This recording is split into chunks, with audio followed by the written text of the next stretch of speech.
Ok, espero que vocês estejam todos bem de saúde aí, vocês, toda a sua família, todos aqueles que estão ao redor de vocês. Que Deus ele possa continuar abençoando, cada um em seus respectivos lugares, trabalhos, casas, estados, Que Deus ele use da sua santa misericórdia.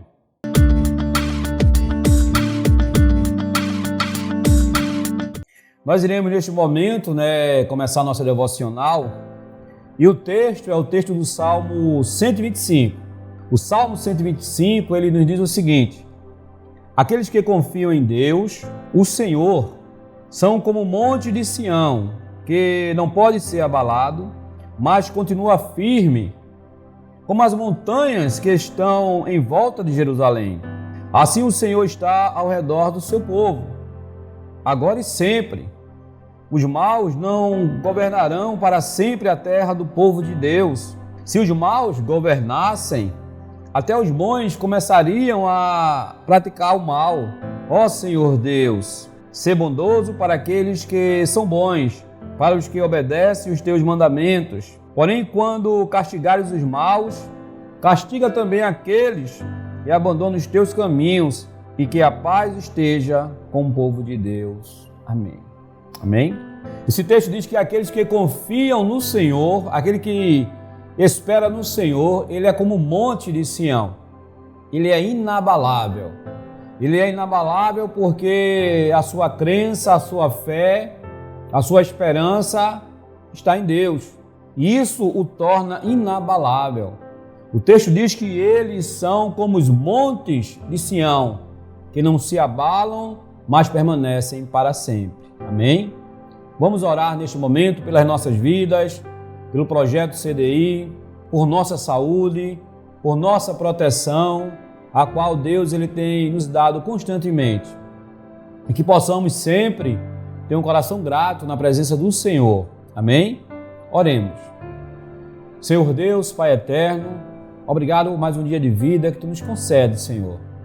Senhor, continua do alto, Pai, do Teu sublime templo, Senhor Deus, do Teu trono, Senhor Deus soberano, que Tu possa estar, Senhor Deus, com a Tua mão sobre nós, neste momento nos protegendo, trazendo, Senhor Deus, saúde para nossas vidas.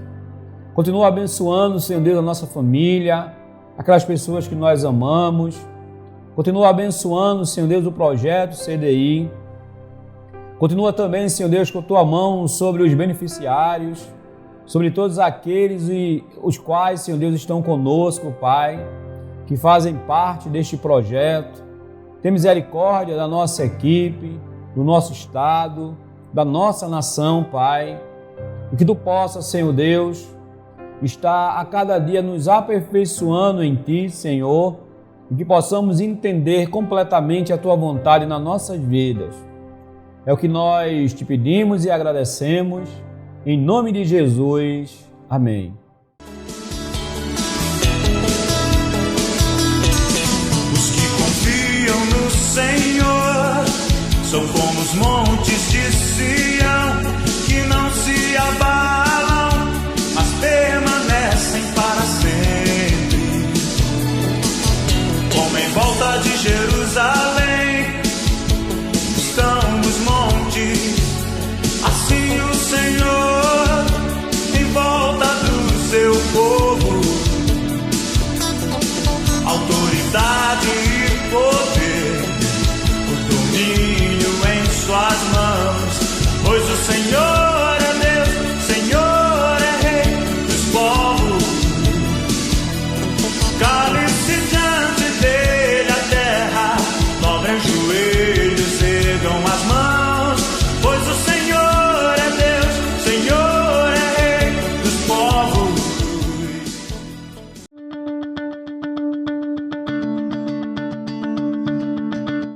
O nosso tema hoje é a ressurreição de Cristo e o ceticismo. O que é ceticismo? O ceticismo ele trata de uma corrente filosófica que revela questionamentos sobre ocorrências, opiniões, pensamentos e crenças convencionadas pelo senso comum como verdades. Portanto, essa corrente, ela defende que o indivíduo não pode chegar a nenhuma certeza. Nós estamos aqui diante, mais uma vez, do relativismo. Não há uma verdade absoluta, não há uma verdade concreta para determinados indivíduos, até que se seja provado e evidenciado de alguma forma.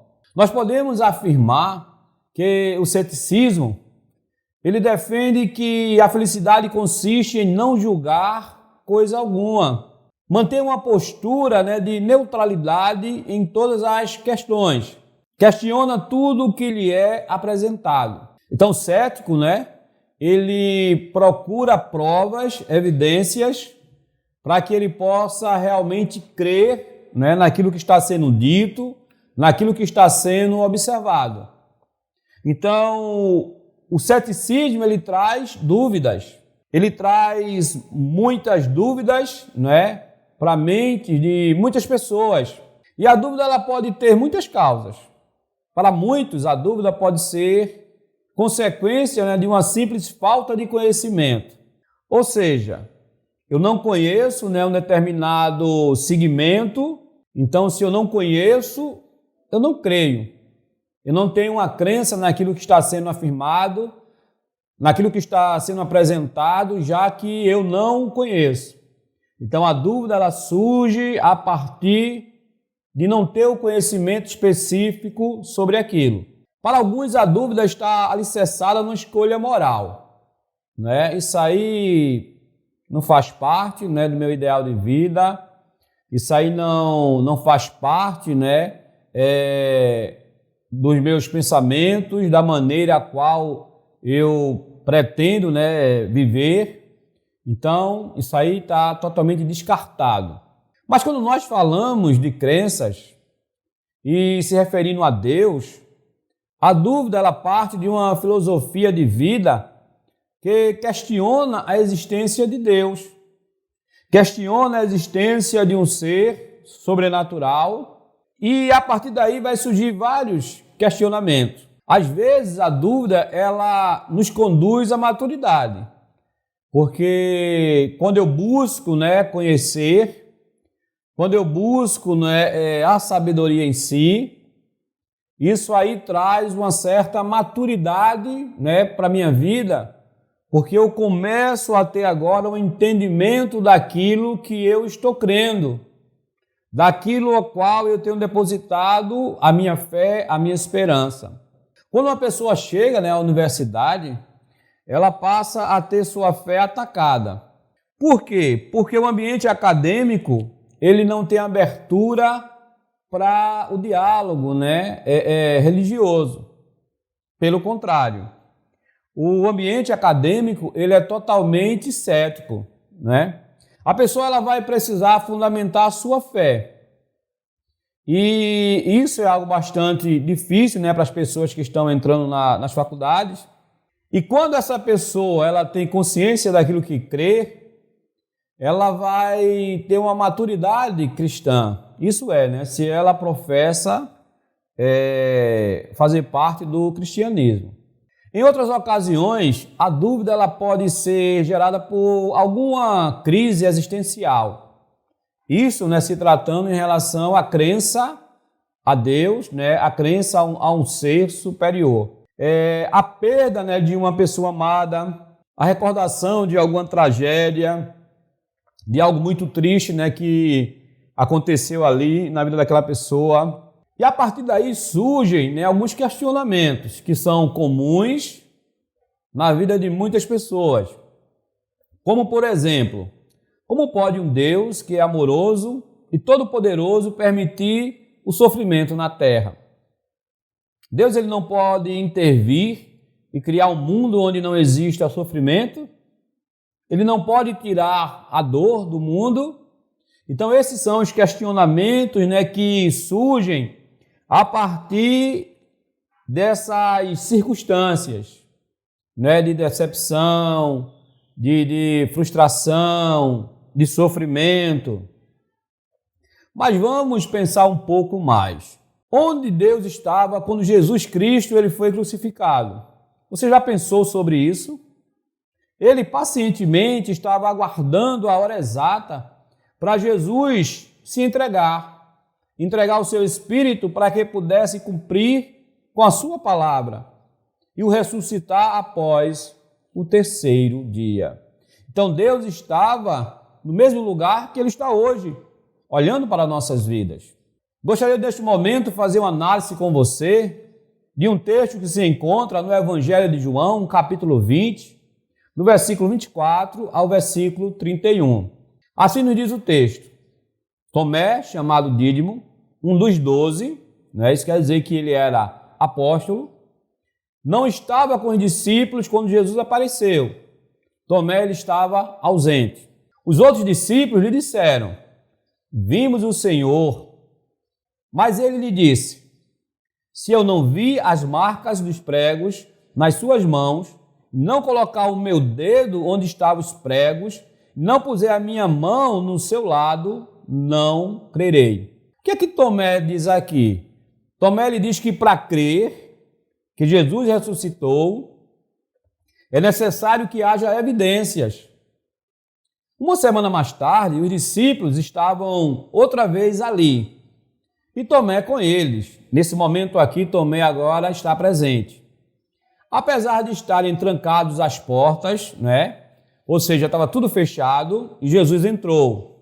O texto diz que Jesus ele entra de forma sobrenatural, e pôs-se no meio deles e disse: Paz seja convosco. E essa era a saudação a qual Cristo ele fazia diante dos seus seguidores. E Jesus disse a Tomé: Coloque o seu dedo aqui. Veja as minhas mãos. Estenda a mão e coloque no meu lado. Pare de duvidar e creia. Disse-lhe Tomé: Senhor e meu Deus meu.